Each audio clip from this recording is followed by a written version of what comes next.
Okay, just a little quick review here today of how I'm training for this particular session. I am 7 months away from that Marathon des Sables race in Morocco next year.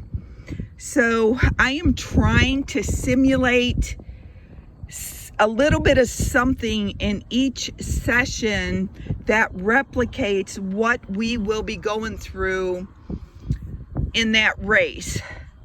And today what I've chosen to do, I want to talk about blister care, feet, and introducing the pack. Today what I have done is I've chosen some of my different portions of my feet to tape, and I want to just simulate what I may be going through when I do that race crossing the Sahara Desert. As many of you know, it's known to chew up the feet, and being able to be self-sufficient in taking care of any blisters or anything that comes on with your feet is crucial to making it through that 6-day event and crossing that Sahara. So today I've chosen 3 different types of tape here. I'm not sure exactly, which is the best, but I'm trying different things to see what works for me.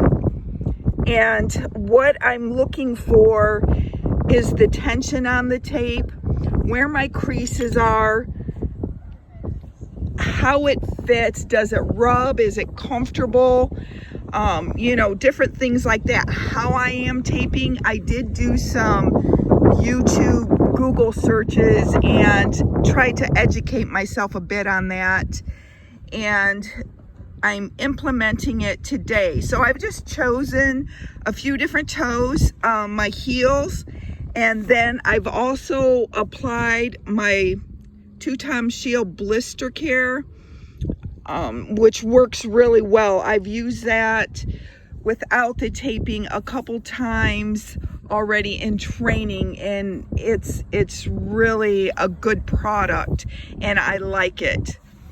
So we're going to do that. We're gonna get my shoes on, my socks and my shoes on here. I also chose today to run in my gaiters. People think that that's such a simple thing, and this is a reason why it is so important to try everything in training, not just once, but numerous times. What I have found with my gaiters is they're hot. They're very hot. Your feet get hot. And I'd imagine in the Sahara and crossing the sand, the stone, the rock, the cobblestone, in that hot sand, it's going to be even more significant on our feet. So what I'm doing is trying to train in those at least once or twice a week, wear them when I'm around the house, just to get my feet adapted and used to that uncomfortableness, and that's working pretty well. So I've chosen to do that today. We're looking at the blister care, my gaiters, which right now for practice and training I have the WAA, and then I am running with my pack, and I have that around 13.9 pounds today.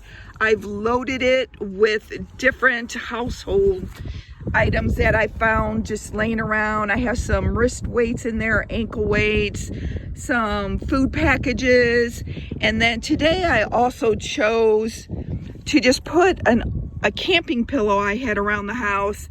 I strapped that on, and I'm gonna run in that today because I see that in the Marathon des Sables, where the athletes do actually have like their sleeping bag or their sleeping pad or what have you attached to these bottom straps. So I want to get that on there today and try that and see how that lays on my back and how comfortable it is. I can tell you the pack is a whole different ball game. I would suggest you get your pack earlier on and start training in it at various weights. I can tell you it makes you very fatigued. It's different, and today I'm going to run in that out here in the sand, which also jostles around your body quite differently. So we're gonna do that today as well. And then also what I've noticed in studying a lot of the athletes during the Marathon des Sables is they get a lot of chafing or blisters on their lower back and on their shoulders from carrying all their pack weight.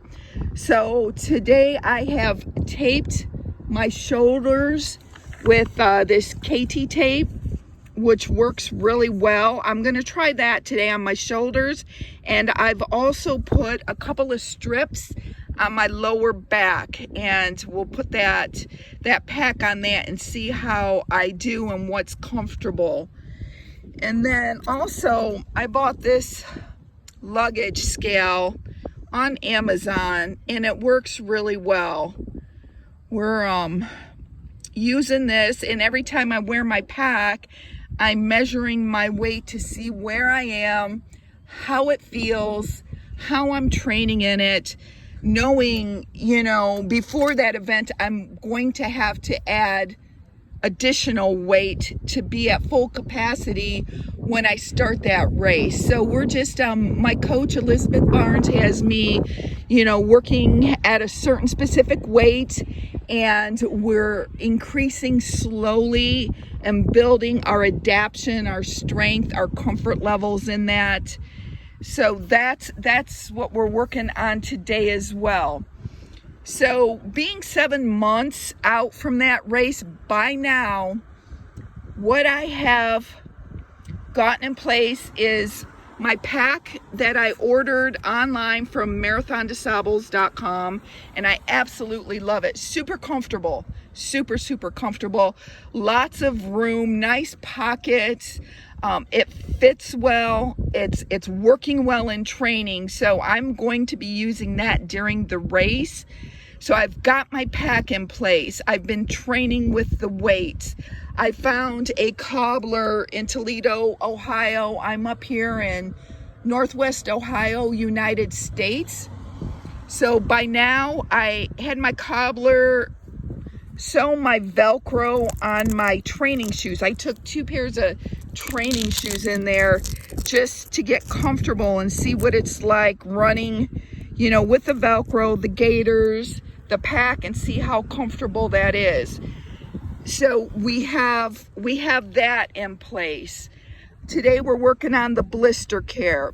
I've got that in place. I've also been running. I'm a stick runner. I love running with my sticks. I will be using the poles in Marathon des Sables, no doubt. I'm comfortable with them. I like them. They provide additional support and they work well for me. So I usually train either with my Black Diamonds or my Leakies. I probably will be taking my Leakies to Marathon des Sables with me. What I like about either pair, they're both very comfortable, comparable in weight, is they break down into 3s. So you can take these apart quite easily and break them down into 3s and just store them in your pack. So that's what I have going on. We're going to get out here, we're going to load up, and we are going to do quite a bit of sand running today. I'm going to run over to the big hill and do some hill work with my pack. I'm going to practice it all a little bit today and just see how we do. My coach does have me on a 2-hour training session. I'm thinking if all goes well and I'm comfortable, I'm feeling really good today, I'm gonna go maybe 3 hours, a little bit longer. Not sure, we'll see. We'll play it by ear, but I will get her minimum request of a 2-hour training session in today. So I will check in with you later and let you know how it's going. Getting super excited. We're practicing everything. Training's going well. I can tell you, I want to share this one other thing with you. It's when you really start getting into this training, you're going to feel the training loads, you're going to feel the fatigue, and I can't stress enough how crucial it is to really work on your nutrition and eating healthfully and taking extra rest. I come from a corporate working world. You know, I do own my own construction company, me and my husband. So I do have to work every day. So it's quite challenging for me, but this is something I really want to do. So I'm training, I'm working, I'm trying to eat healthfully and take extra rest every day or when I can, and really stay up on that so we can kind of mitigate and work around, you know, breaking down our immune systems, getting sick and what have you, and everything that comes with this type of endurance training. It is not easy. If anybody tells you this is easy, it is not. It is anything but. And you know, a lot of people watch you and say, oh, I could do that, you know, oh, you're just walking or you're just hiking, and oh my God, I could do that. Well, you know what? The real challenge is getting up the next morning and doing it again and again and again and again. That's where the challenge lies. Yes, anybody can go out and do this for a day or two and be okay with it. But when you're putting in, you know, a good year trying to get ready for an extreme endurance event like the Marathon des Sables with very unique conditions of the very hot weather, the sand, the pack, the mental toughness and gritness, it's a whole different ball game. So to many of you athletes, I say, don't, you know, you're going to have your people that support you and think it's really cool and cheering you on and wishing you well. And then you're going to have your people, you know, who say things and judge you based on everything that they don't know, and they just look at you and make an assumption. You know, keep at it. As I said before in one of my other postings, consistency trumps everything in this type of training. So I wanted to share that with you. I'm going to get out here and put in my training session, and I will talk to you guys soon. Take care.